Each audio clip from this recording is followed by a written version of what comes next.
One of the things that Canada is known for is our snowy winters. Canada is a huge country, so depending on where you live, you could easily have snow for 6 months of the year or more, and get temperatures going down to minus 30 degrees Celsius or more for a stretch or two during the winter. You may be asking yourself, do we ever even leave our homes in the winter? Well, yes, we do. We go out, we live normal lives, and yes, we even drive.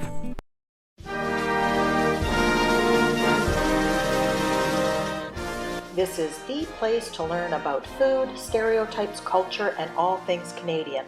So let's go, eh? Driving in the winter does come with challenges, but for most Canadians, as with other northern countries, it's just something that we do for half the year and we're used to it. And we are prepared.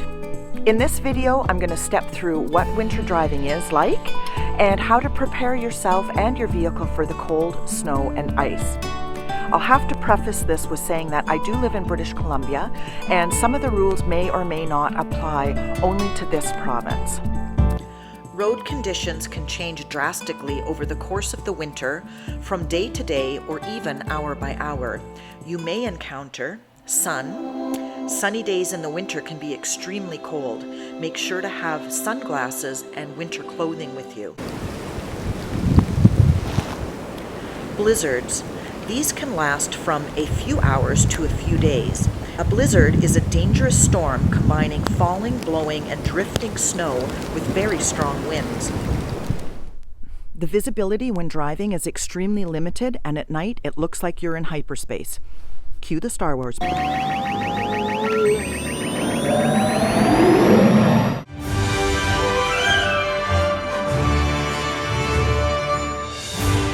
Heavy snowfall can hinder the visibility of the path of the road. You need to be cautious of snow plows and sanding trucks. Be prepared that your vehicle may become stuck in the snow. Freezing rain can lead to ice storms covering your windshield, roads, trees, power lines, and everything in ice. It is not advisable to drive in freezing rain due to limited visibility and treacherous roads, along with possible hazards of falling ice-covered debris. Black ice is a thin layer of ice on the road that can either be difficult to see or it can look black and shiny. The road freezes faster in shaded areas, bridges, and overpasses. Even if the sun comes out, black ice will take longer to melt.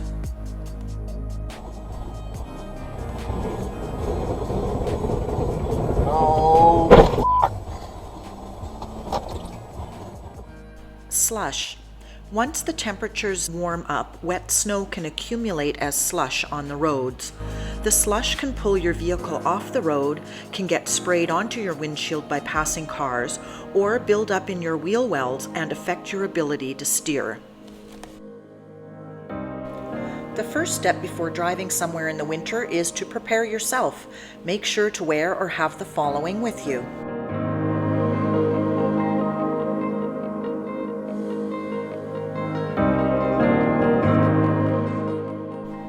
Also watch the weather reports. Wait until roads have been plowed and sanded. Plan for extra time to reach your destination, and make sure your cell phone is fully charged. If you're traveling a long distance, let others know your route, destination, and estimated arrival time. In British Columbia, we have a website called drivebc.ca, which can provide you with updated information about road conditions and accident sites before you decide to head out on your journey.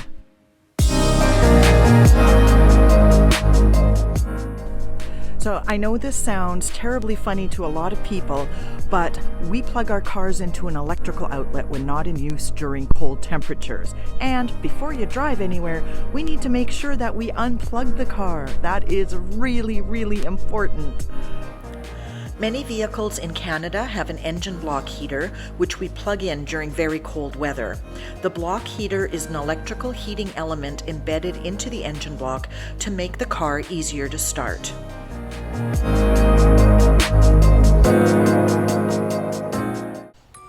It's important to carry and use an ice scraper and snow brush. Remove snow and ice from all windows, mirrors, lights, hood, and roof before you drive to give you maximum visibility. See this snow on the roof? That needs to be brushed off before you travel anywhere.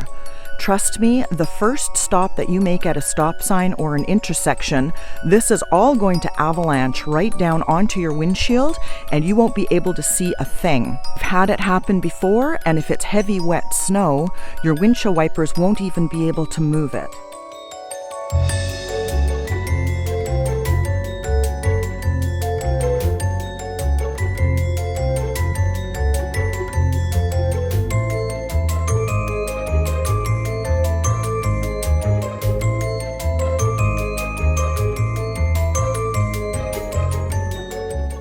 In British Columbia, we are required to use winter tires or chains on most routes from October 1st until April 1st. Tires are specified to be studded or carry the M&S symbol, which stands for mud and snow, with a mountain snowflake. Tires marked with just M and S are also legally acceptable, but don't provide the same degree of performance as a mountain snowflake tire in severe winter conditions. Depending on where you will be traveling, tire chains may be required. Check that your wiper blades are in good condition, as they need muscle to be able to push heavy snow, wet snow, and possibly rain or freezing rain. Make sure to fill up with winter windshield washer fluid rated for freezing temperatures. In Canada, they are rated from -35 Celsius to -49 Celsius. Don't let your fuel level dip below a quarter tank. By keeping your fuel topped up, it will avoid condensation and moist air inside the tank, which can cause fuel lines to freeze and other serious issues to occur. Have an emergency kit in your vehicle consisting of blanket, first aid kit, some non-perishable food items, ice scraper and snow brush, extra windshield wiper fluid, shovel and traction mat, sand or kitty litter, warning light, reflective safety triangles, flares and matches, flashlight and spare batteries, battery jumper cables, fire extinguisher, hand and foot warmers, fuel-lined antifreeze, extra socks, gloves, and footwear.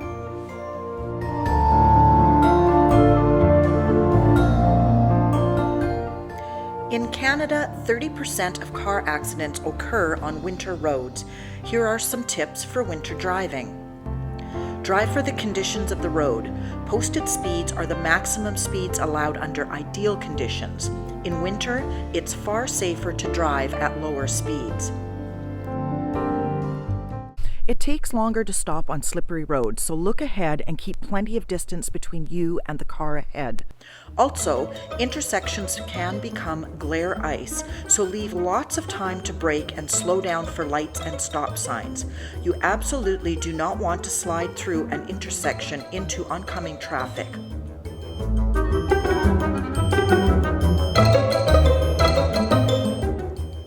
Skidding happens when your wheels slide out of control as a result of driving too fast on slippery roads. Don't panic. Ease off the accelerator and steer smoothly into the direction you want to go. Whatever you do, do not stomp on the brakes. In low light conditions or when snowing, it's critical that other drivers can see you. Always drive with the headlights on. Be extremely cautious when approaching highway maintenance vehicles such as snowplows or sand trucks. Maintain a safe following distance if behind these vehicles, and only pass on the left when it's safe to do so. These vehicles throw up snow and spray, making it difficult to see, and they often have their wing blades out. You definitely do not want to drive into that blade, yet many motorists do that every year. Watch out for wildlife. Deer, moose, coyotes, and other animals cross roads or will walk on roads instead of walking in the deep snow in the forest.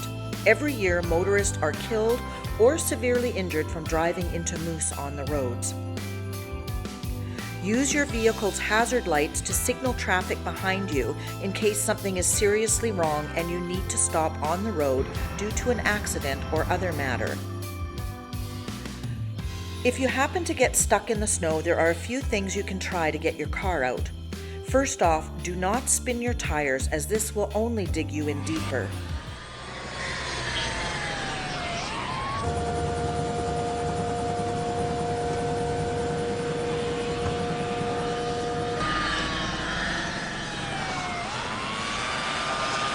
Shovel snow away from the wheels and the underside of the vehicle. Lightly touch the gas to get some traction. If that doesn't work, put down traction mat or spread sand or kitty litter into the wheel path. You can gently rock the vehicle back and forth until getting traction by alternating drive and reverse. If you're stuck in a remote area and are unable to get out, then stay with your vehicle and call for help. Crack a window open for fresh air, put on your hat and warm clothing and wrap in a blanket. Use your hand and foot warmers instead of the car heater. Run the engine as little as possible for heat. Tie something bright on the antenna. Set out warning light, safety triangles, or flares. Turn off your headlights as they will run down the batteries. Use the dome light or your flashlight instead. Stay awake and watch out for traffic and searchers. Though much of what I have described in this video seems somewhat scary, it really isn't if you're prepared. I hope you enjoyed this video. Let us know if you think we've missed anything in the comments section below. Please give us a thumbs up, share this video if you think it's important for someone, and subscribe. We put videos out on Wednesdays, but if you hit the bell button, you will be notified of new episodes. See you next week.